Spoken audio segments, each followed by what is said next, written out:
You are listening to the Julie Parker Practice Success Podcast, where you discover management insights and strategies for your successful dental practice. There are also interviews with key people in the industry who have advice and services to help you and your team achieve great success. Welcome to this episode of the Julie Parker Practice Success Podcast. A little bit of a take two. I forgot to hit record. So welcome back again, Carmel and Belinda from the Proven Group. I'm going to talk about what we're doing on Monday at the end of the podcast, so we save a little bit of time. But for listeners who haven't participated in the podcast in the past, the Proven Group are an Australian company and they look after dental practices with all of their HR needs.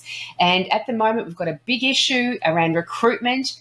We have been trying to recruit good people into the dental industry, but there's just no one there to find them. Welcome to the program, Carmel and Belinda. How are you, Carmel, first of all? Very well, thank you, Julie. Thank you for having us again. It's great to be here. That is my pleasure. And Belinda, welcome on board as well. Great to be here as well, Julie. Thank you for the opportunity. Fantastic. So you both must have been fielding a lot of requests for assistance in terms of recruiting people into any of the roles within the dental practice, whether it be the dental assistant, receptionist, dentist, or any of the other roles that we have. What's that been like over the past few months, Carmel? It's been, as I have touched on before, we have actually turned what, as we describe, recruitment on its head, because if you are recruiting the same way now that you were recruiting pre-COVID, you are certainly wasting your time and money in doing so. What we've actually been able to do, how we've actually found our company to be so successful recruiting for all businesses that we've recruited for, and that's ranging from a lot of different positions as you've described in the dental practices, and that's actually by having a proactive approach to recruitment. By having a proactive approach to recruitment, as Belinda has mentioned, there's a lot of noise on Seek, and with all that noise on Seek, there's so many job ads and not enough people looking for jobs. And even though there's a lot of people that aren't looking for the job, so how do you actually entice them to let them know that you've actually got a position for them? So we call it proactive talent search. It can otherwise be known as poaching or headhunting or tapping people on the shoulder. You can call it whatever you like. But with our team, when they do proactive talent search, it is always done professionally, but at the same time, just very casually and very warmly. And being able to fill positions that's how we've been able to do it, by asking those that aren't even looking, didn't even know the position was available. And they're like, So apart from the fact they feel quite complimented, because it's like, oh, they actually want to talk to me. And what do you want to talk to me about, and what have you got to offer? And that raises their interest, and one conversation leads to another. And quite often, in our experience in this space, the grass has been greener on the other side for them, and we've been able to recruit and place and right through to onboarding, right. So very successful. So we're very pleased with our approach. Oh, that is wonderful. And I'd say that you're one of the first companies to come out here and do things quite differently. Belinda, earlier, before I hit record, the term candidates market, it's a candidates market at the moment, not an employer's market. And Carmel, you mentioned earlier too that you were surprised that it hasn't flipped back to an employer's market at the moment. This is going on for longer than what you would have normally seen or predicted.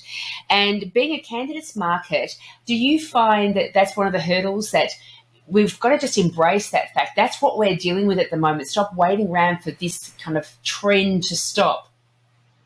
Well, and that's the thing. Is it a trend? We don't know at this point. And so, as you're saying, Julie, it is what it is. That's the current situation we're finding ourselves in. It's been like that for at least 12 months, probably a little bit more. We expected it to kind of snap back like a bit like a rubber band, but it hasn't. And, the board, as Carmel had said, the borders have now reopened, immigration has started again, although it's slow. There was a lot of factors that tied into why there was less candidates around for all the jobs that are there. But what we're seeing on Seek is like at least a 50% increase in the amount of job ads that are up.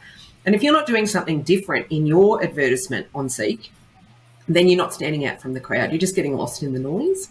And the candidates can be really discerning. And it's a very fast job market as well. So if you're used to, interviewing someone and then having to think about it and possibly ringing their referees over a couple of weeks and then getting back to them, they'll be gone at that point. So how we do our recruitment process, we still do all the steps, but we're often making offers now to people subject to, your reference checking, subject to a police check, subject to, anything else that we actually require them to have. So that we're not waiting on those things before you can actually move. Because if you wait, they're gone, basically. I'm certainly hearing from a handful of people that, for one, they don't get many applicants applying for any positions, but when they do and they arrange interviews, they're not even turning up or providing any word they're not turning up to those interviews too. Has that been something that you've seen as well? Yes, we were just speaking to another client about this yesterday because he was literally waiting on someone to turn up straight after our Zoom, and he just said to us, they're not coming. Apparently they're not here. They're supposed to be here 10 minutes ago. So it's got a term. It's called ghosting. So they apply and they send you all of their contact details, and then you might set up an interview. That's a massive step forward if you were actually able to get them on the phone to set up an interview. Sometimes our recruitment team does email, text, phone, all the sort of things that you would normally do. You even message them and track them down on Facebook and message them there. So we're kind of going out of our way to anyone who looks like that they're half worth a look, we'll have a look at. But sometimes you just get ghosted and they just never reply. It's a strange thing, and it didn't happen a lot in the previous market, but because things have shifted so much, with COVID, we've had immigration just stopped. We had a lot of people who changed industry because their industry, moved, which was probably, to be honest, good for dental practices because that was one of the industries that kept going quite strongly during the pandemic. People still need their teeth done. So a lot of people sort of moved out of hospitality and that kind of thing. A lot of people took early retirement. Any sort of qualified or experienced dentist or dental practice assistant is difficult to find at the best times. So you kind of jump on that experience straight away. But at the same time, are they going to fit the team? What are you going to do differently to, one, attract people? Because we've never had to attract them before. So now all of a sudden we've got to attract them. And what most practices do is they follow what's normal, I suppose, on Seek. So they look at other practices and what they're doing in their advertisements, which, to be honest, are probably fairly boring. Job ads are pretty dull as a general rule. They usually talk about the practice and what they're like and what they want in a person and all that kind of stuff. Now, that's all important and we don't disregard that. But put it further down in the ad. Don't start off with that, for God's sake. Like, if you're trying to attract candidates, talk to the candidates about what they want to hear. What are you going to be able to do for them? So most practices don't really understand that recruitment is a sales process. You're selling a job. That's what you're doing. So you're trying to entice people in. So start off with some dot points because attention spans are slow. They're short, attention span. So what are your key 3 points that you can offer people? Do you offer flexibility? Is it a great culture? What are is it family friendly hours? Like what is it that you're offering? Free car parking, or, maybe it's lunch on Friday, or whatever it is that you're able to offer that you're already doing. That's the other thing. So most businesses don't understand that they're probably already delivering some awesome things that their current team really value. Well, advertise that. That makes you stand out from the crowd. Yeah. Absolutely. I love that you're saying it's like a sales process. And so this is part of it, isn't it? It's like, how are we going to get more people in that pool? I've been out there saying, get trainees. Every practice has got more than one dentist. Commit to having a trainee. Let's go to the high schools and there's so many government grants that can help with this sort of thing, get them into traineeships, because they don't even know yet that they may love the dental industry. I mean, that's what the industry was filled with back in my day. People that weren't going to go through school. They were thinking, what am I going to do? Parents are out there saying, just go get a job. And so And so you don't realise how much you're going to love it until you're in there. But what you're talking about too is that let's add other people into that pool as well, people who are already in the industry but may not be looking actively at the moment for another position. And this is where we're really getting to a space where do dental practices need to be looking at what environment they are providing to their employees? Is that where the shift needs to happen in some situations? It is definitely purely because, as Belinda just mentioned, like if it's already there and it's already existent, talk to the key people, talk to the staff, ask them why do you like working here, what do you love about it, and get some tips and ideas from them, because they'll always see the business very differently to the owner. So ask them what that they enjoy, and it could be the slightest little things that, the practice manager thought, I never really would have thought that resonated with you so much, or you enjoyed that so much, or, even if it is lunch on Fridays, some really look forward to that. Free car parking is always a big plus. And even if it's parking on site, or, because there's some very large practices where you can park right at the door. So ask your key people definitely what they love, and advertise that in the job, sell that to the next candidate that's looking, definitely. And it comes back to that whole, WIIFM, what's in it for me? So really have a think, what is in it for our employees to work here? And if there's not enough compelling stuff there, then what can we add into it? And that, again, what you can brainstorm ideas with your team members to be able to bring in new ideas, new things to do to make sure that you are being as appealing as humanly possible for the candidates that are filing on through. I went through a recruitment process with a practice a number of months ago now, and one of the compelling reasons why some of the candidates turned up for the interview was because their Facebook page indicated the amount of fun and activities that the dental team members did together that had nothing to do with patient care, really. It was all around how, the team go here, the team go there, we have lunch on Fridays, all those sort of things. Does that play a role as well?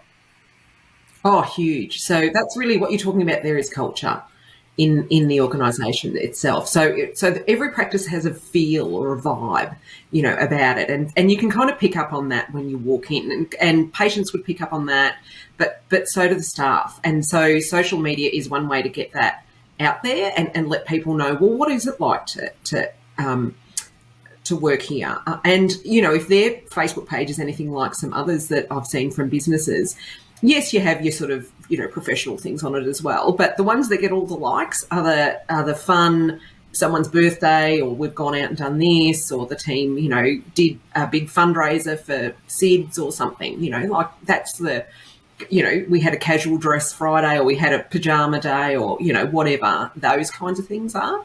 So there's a lot of ways to be playful and inclusive and fun in the workplace that are still professional. You don't have to be stuffy and boring and, all that kind of thing. So people are looking for a bit of a more relaxed culture, but still being held accountable for their roles and what they've got to do. But, let's have fun at the same time, because life's short. So culture's massive, and what we've found, we've done a number of polls ourselves just on social media to see what people are looking for, because the assumption's always that people move for money, that it's all salary based and other benefits that they can get and all that kind of thing. Now, there's never ever been a study, Julie, done that connects money to job satisfaction. None. So it's been looked at, but there's never ever been there's proof that those two things are actually linked, which is fascinating to me. So what that tells us is that money is not a motivator, but it is a demotivator if it's perceived to be incorrect for some reason. So it's kind of the baseline. You've got to get that right. But then people will move, particularly from a proactive perspective that Carmel was talking about. We actually proactively, tap people on the shoulder and say, hey, how you doing? What's your job like? You looking for a change? Like, what are you after? And then we have, a warm conversation with them about, well, what is it that they're after? So maybe they're working full time currently, but they'd really like to work 4 days a week, or whatever. That culture thing is the number one that they're actually looking for. So that sort of fun inclusiveness. I feel like I belong. I feel like I'm home. I love what I do. So when you hear those kinds of terms, that's when you know you've got your culture right.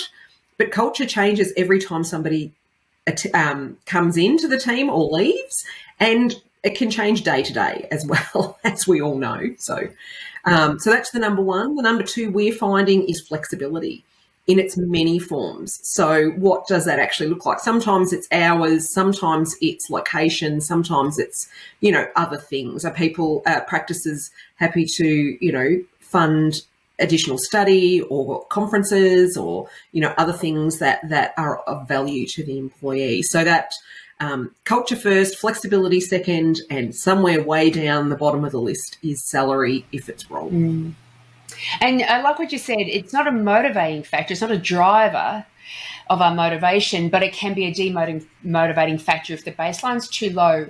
Because it is a candidate's market, are you finding, Carmel, that baseline wage has increased simply because supply and demand? Demand is very high and supply is very low. It's a basic economic principle, isn't it? Yeah, definitely. Yeah, and the baseline has increased. So as we know, as long as you're paying the award, you're doing the right thing, but a lot are paying above the award. Yes, it is to entice, so it looks more attractive. However, as well at the same time, then the employee actually sort of feels that extra sense of value as well, that they're like, oh, they're really investing in me, they're really paying me for what I'm worth, and even that little bit more. Because even as we say, and even in the book that I recently wrote, we talk about like culture a lot, but also as well, you might have a happy team, but it doesn't mean you've got a good culture.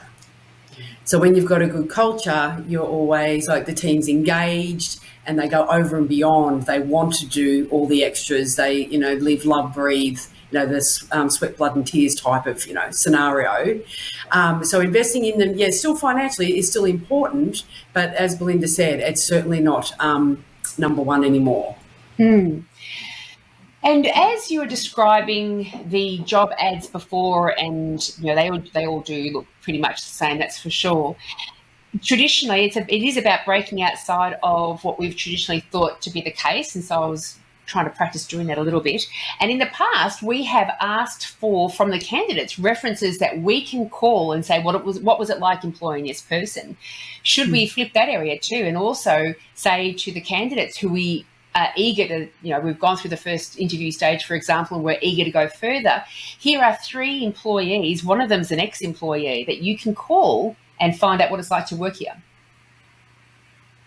Oh, definitely. And candidates who are looking for that sort of dream job or somewhere where they're really going to feel like they can be creative and innovative and do their thing and really contribute to the business, they will be wanting to talk to those people, So yes, is the short answer to that. It'd be a great idea to let them know that. I mean, I know for any of the practices there who, if you were joining a franchise group or something, well then, you'd ring all of those franchisees and find out what it was like there. So why not do the same thing with employees?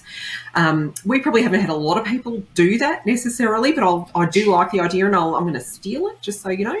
And I like the idea when people think I'm smart. I like the idea of an ex-employee as well, because people leave for a multitude of reasons.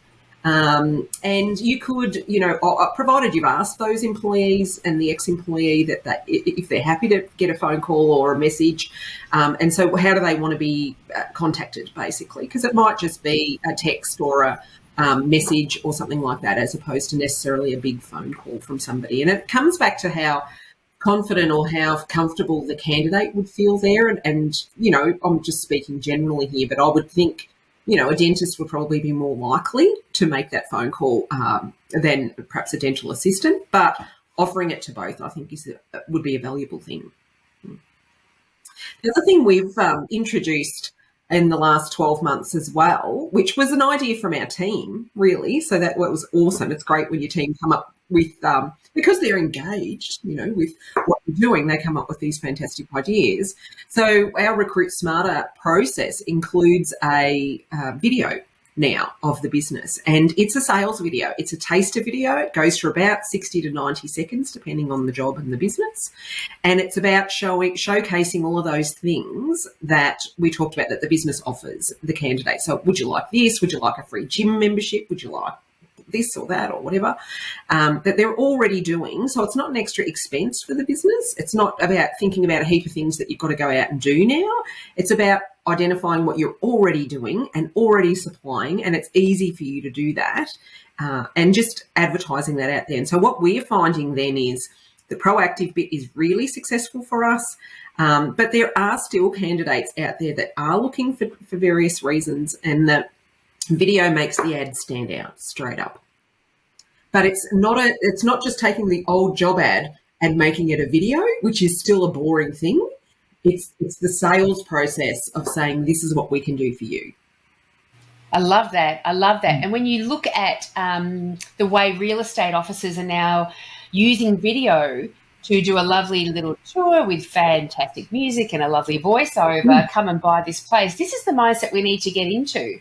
Absolutely. Gone are the days, quite possibly, oh no, I wouldn't say permanently, but gone are the days where we say, here's a job, lucky you that you get to apply for it. That's not the case. Yeah. Lucky you if you get anybody applying for it at all. Yeah, that's right. And at least the video makes it, we're talking about fun and being interesting, and it's one way they engage, and all for different ages as well, especially the millennials. If you're talking about trainees or anything like that, it is that's what they want to see. They just want to have a quick flick at a video, just watch it instead of reading this big long ad, and if it makes it more about them and engaging, bit of fun. And you can feel a video. It's very hard to feel words, especially if a job ad hasn't been written well, which quite often they're not, as we've touched on, but at least you can feel a video. Yeah, and as an example to that, just think about a dating site. If you've just got text about this potential person you could go out on a date from, that would give you one perception. If there's a static photo there, that would add on a little bit. Yet if you've got that person speaking about what they love about life and their hobbies and what they do with work, and this is my family situation, when they're actually interacting, that's right, Carmel, that's where you get a feel for this person, and we want to be able to give a feel for the candidates out there, what it's going to feel like coming and working here. And it does leverage into the cultural side strongly. I mean, this is how you attract people, how you keep great people, how you have people leave but still say wonderful things about working for you. It does take effort to put structure behind that to make sure it's a positive culture and it's constantly fostered day to day. We're talking about that a lot on Monday at the Monday live session, which I'll tell everybody else about at the end of this episode. But it does tap into the drivers. There's that book, I think I've mentioned it to you guys in the past, you probably already know it anyway. It's called Drive by Daniel Pink. And in that book, he identifies the three main drivers of us as human beings. One of them is purpose, another one's mastery, and another one's autonomy.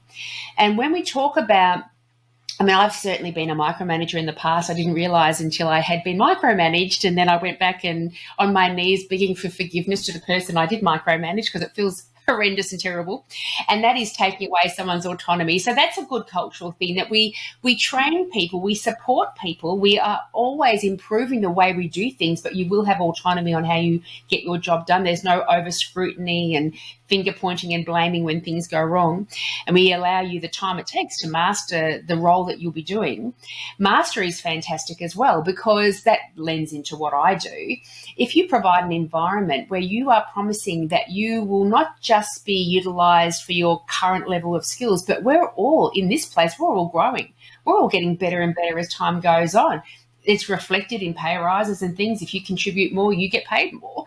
And this is the kind of space that we're in. And so that taps into the mastery that we want to, as a main driver of us as human beings, we want to get extremely good at what we do. But then also purpose. And I've moved through this purpose space with dental team members over the years, and it's such a compelling space to be able to provide team members with more of an incentive to get out of bed in the morning than just another dollar to pay the rent. that there's a deeper purpose going on there, and that's part of culture too. Would I be correct there? Yeah, definitely. And also as well, even when we talk about the flexibility and that sort of thing, a lot of also looking at even the values of the organisation. Do they actually align with somebody's personal values? That's high up on the list with flexibility. That probably comes at no other, sometimes one or two as on the list, and then money could be three, for example. But it's very, very much around about the values in a business, which is another whole conversation. I think we always come up with something nearly at the end of a episode, but that's another whole conversation, is to talk about the value, like the value of values. Do dental practice have them? If sure they do, but where are they? Are they sitting just in the tea room? Are they sitting in someone's top drawer? Are they just, hanging on a wall and no one really knows what all these words mean? And importantly, were the values created together and decided upon as a team? Are they all invested in them? And there's even confusion around what are values. I've got to have a mission statement, I've got to have a culture statement, I've got to have a purpose, I've got to have values. Like, what are all these things? And so you're right, Carmel, that leads into me asking you back for another episode, a podcast episode. I'm getting very good at this. That's right. But it's so important nowadays. It's really important to be able to tap into that, because, again, we're not just turning up to work anymore for the money. We want to have a deeper reason behind it. And we want to be involved in setting that as well. We want to be involved in that. Carmel and I have spent a lot of time on the values and the vision of our business, but we've done it with the team. We recently decided to do a reset of our vision back a few months ago, and we actually went along for a half day with the team. We went through a big exercise. We had no idea what they were going to come up with, but it was awesome at the end. It was great. Instead of having like all the, the sentences that we did have previously, and Belinda and I will always talk about win-win. It's, in any organisation, dental practice, and we're very, like, culture's first and foremost with us. Like, there's no room for, it will always be first and foremost. And when we had our vision day, where everyone was talking about win-win, win-win, because we're always talking about that. If not everybody's winning, it just won't work. So by the time we broke up into our groups and we come back with our butcher's papers and our sentences and got back together, went through it all, we come up with 3 words, which is now our vision. So our vision now is where everybody wins. Oh, I didn't have to write that down. It's very memorable. Well, there's a benefit. It's short, so it's easy to remember. And everyone talks about it now. So it's something that comes up quite often in conversation and in meetings. It does. I love it. I love it. And so it is shifting the mindset as an employer, rather than what can you do for me, new employee, an applicant. What can we do for you as well to make sure that this is a win-win situation? I do love that. I'm really looking forward to Monday and having further discussion around how to make sure that we are creating an environment which is going to be appealing to people and keeping people to be loyal to our own organisations. I thank you so much for speaking about the recruitment process and this mind shift that we do need to go through. If there are practices out there that are struggling in this space at the moment, and there are many, what is the first best step that they can take? In contact with us. There's a marvelous idea. And we can help them. Sometimes, yeah. Yeah. And look, our process for recruitment, it starts with a deep dive. And that's really where we begin, because we've got to get an understanding of that practice. What makes it different? Why is it great to work there? What's going on with it at the moment? What are the stresses for the owners? Like all that sort of stuff. And so without a bit of a deep dive, a reflection process, then, you've got to start where you are, basically. That's what the reflection gives us. So we can walk them through that.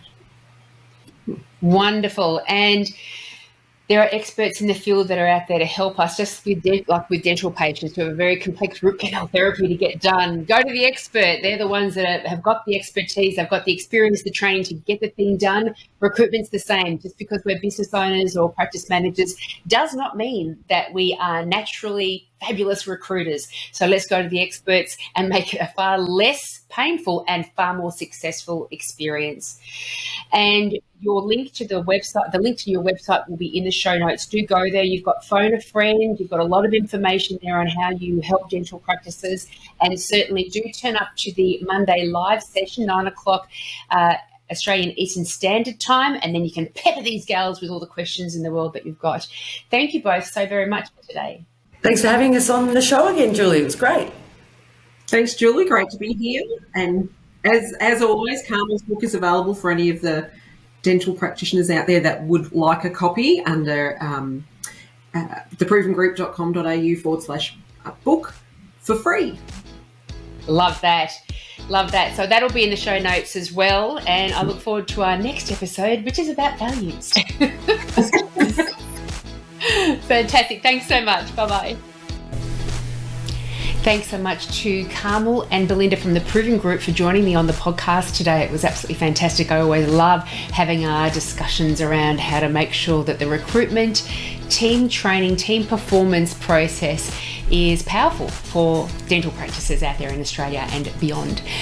Now, the Monday session that I've been talking about, this is the part of the Dental Practice Management Program. This is the 1-year online course that myself and my buddy Amina Basile, another dental practice consultant, together under the banner of Dental Business Mastery, we've got this 1-year dental practice management course for dental practice managers and dental practice owners. It's been going great guns. We're just about to finish our first year, and our students have been giving us fantastic feedback. They're loving every minute of it, which is just tremendous. I think we're up to about 91, 92 students now, and so it's been fantastic to be able to share this journey with all of them and empower them with the skills, and so they can develop into their roles really effectively.